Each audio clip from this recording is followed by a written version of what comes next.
Hello and welcome, I'm your host KB and you're watching the Retrospective.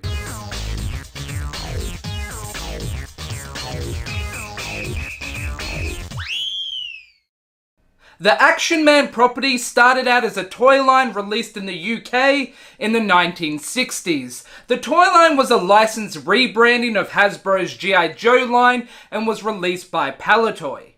Like the G.I. Joe line, the Action Man line featured 30cm or 12-inch posable figures with various military themes.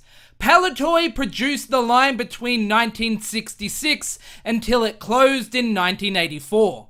The military themes were in place until the line was taken over by Hasbro and rebranded in 1993. With Action Man decked out in his now signature orange and black attire, the modern Action Man became more of a special agent / adventurer, doing everything from being a spy to riding motocross. Action Man, the greatest hero of them all! Got on Splat X! Action Man Mountain Bike Extreme! Like any good toy line in the 90s, the property was turned into an animated TV series which was produced by Deke and released in 1995.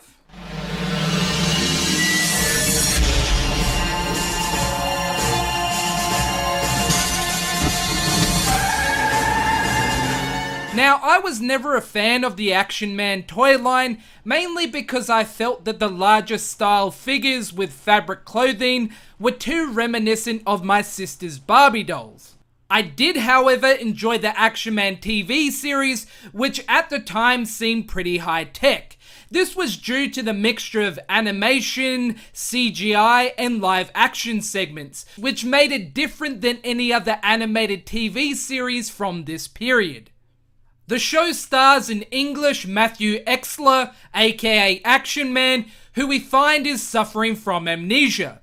Action Man himself is a pretty interesting lead character, although his supporting team, the Action Force, are somewhat one-dimensional characters, consisting of Nuck, Jacques, and Natalie.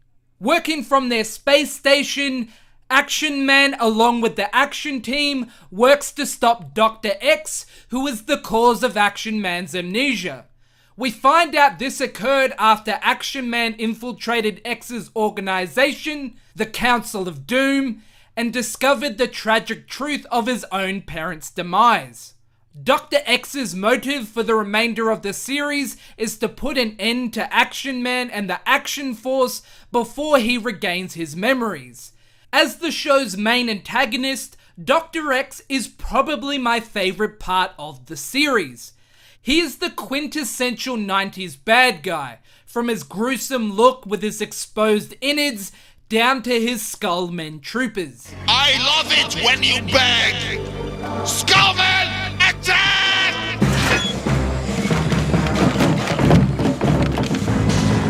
The bulk of the episode was made up by the animated storylines, but the episodes were bookended by 2 live-action segments. The opening would find Action Man in the midst of an operation, tussling with some Skullmen and thwarting a Dr. X plot. The episode would end with a pretty cool effects sequence with Action Man accessing a virtual AI system called Vira as he tries to access lost parts of his memory and piece together his history. To cap things off, we are also treated to a pretty cheesy environmental tip. Some people use drugs for all sorts of reasons. For instance, sometimes they use them to escape from life. When things get difficult and I need a break, I'd rather climb rocks, climb trees, climb mountains, practice karate, practice tai chi, practice my free throw, skateboard, snowboard, windsurf, play baseball, play football, play piano, draw pictures, write a letter, write a book, right wrongs, watch a movie, watch the news, watch cartoons. Drugs can kill you. When there's all this cool stuff to do, why would I want that? Why would anyone want that? These live action segments really stood out to me as a kid and were definitely the most memorable part of the series. Unfortunately, when rewatching these segments today, the effects don't really hold up and the segments come across as more cheesy and goofy when compared to the traditional animation of the show's main storylines. Mark Griffin, who portrays Action Man, does look the part, and the stunt work here is pretty impressive for what is presumably a low-budget series. I really like the animation style for the show, and the character designs are solid. The show also features some epic theme music and a pretty badass intro.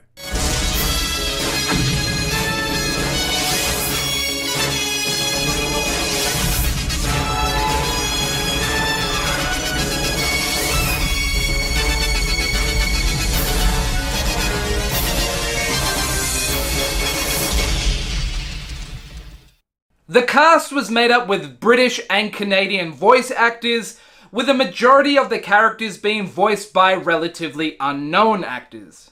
The cast does include Gary Chalk as well as a young Devon Sawa. It also features Jolie Collins, who interestingly enough is the adoptive daughter of Phil Collins. I've got a nuclear battleship on its way to the island as we speak. Well, tell them to stay outside the safety zone until I signal. If Dr. X has that bomb, there's no telling what he might do. All right, team? Let's get extreme! There were 2 seasons produced for the series between 1995 and 1996 for a total of 26 episodes, all of which have been released on DVD. I was surprised to find the show is currently streaming in Australia on Stan, so it might be available on other streaming platforms internationally. There have been some other direct-to-DVD movies, plus a couple of other Action Man series, such as the 2000 CGI series and the 2005 Alpha Teens on Machines, but the 1995 series is the one I am most nostalgic for.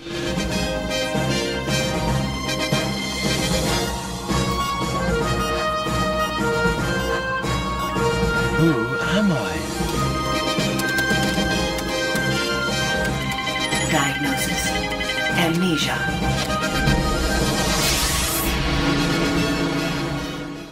As always, thank you very much for watching this episode. Please subscribe to the channel, and I'll catch you guys next time.